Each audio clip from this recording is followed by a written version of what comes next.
Hello, hello, hello, world changers. How are you today? It's Marlene, a Baugh. I help women all across the globe upgrade their confidence so they can embrace their uniqueness and be everything they were created to be.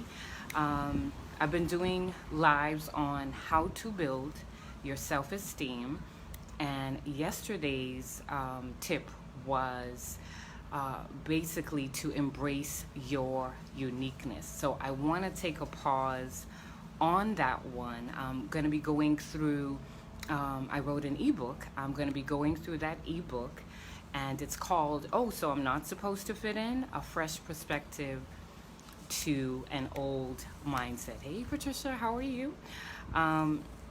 So, first off, my definition, a big part of embracing your uniqueness is not trying to fit in, right? And when I say fit in, just to make sure we're all on the same page, really my little definition of fitting in is intentionally trying to be like someone else or everyone else when you were created to be you. My definition of fitting in is intentionally trying to be like someone else or everyone else when you were created to be you. So I want to tell you the chapters in the book, and we're going to actually take our time with it. So I have, and basically the book is all about the phases that I went through, the process I went through to being able to stop trying to fit in and be my unique self. So the phases that I went through, I basically gave them, that's how I came up with the chapter title. So it's chaos, epiphany, shock, embrace, shine, and stuck.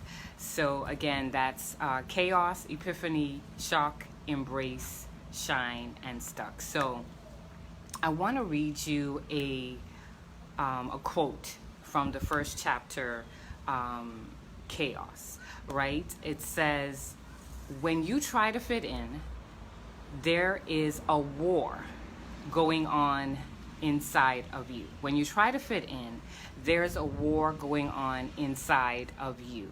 And I have that war is basically, our unique self warring against the part of us that's trying to fit in. That war is our unique self, right?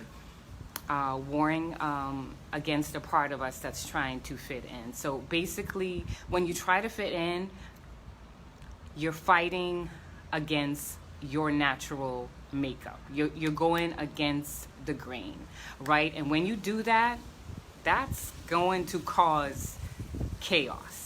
And you're going to feel that, right? And what does trying to fit in look like? That can be, let's say you have a business. You see everyone going right, but everything inside of you is saying, go left. You need to go left.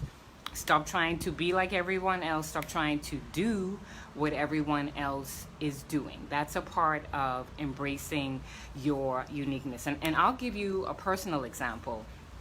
The company that I work for, I've been there almost 20 years, right? And wow, for many years I tried to fit in, right, with the different cliques. And I could never. And in retrospect, right, what I realize now is if I was able to fit in with a particular clique, it would discredit me, right? It would affect my credibility, my reputation, my trustworthiness, me being approachable, and they're negative things that come with trying to fit in. And so I just thank God that I now know that I was not designed to fit in, and neither were you, right? So what areas in your life, my question for you today, what areas in your life have you been trying to fit in instead of embracing your uniqueness. I want to give you some food for thought. I really want you to take a moment, sit down, and think this through, because this affects your self-esteem. It really, really does. It affects your self-esteem. It delays the process in you discovering and pursuing your purpose. Like, this is all prerequisite work here, right?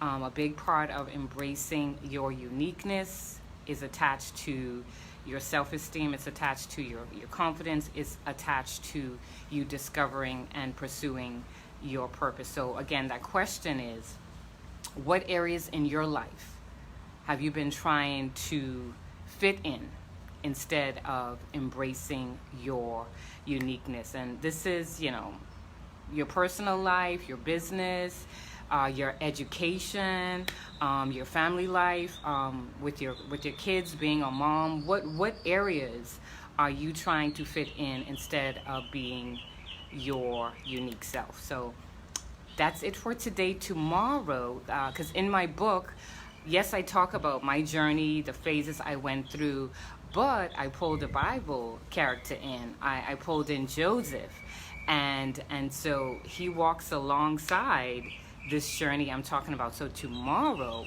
we're going to talk about a little bit about Joseph and his chaos. So again, we're talking about embracing your uniqueness.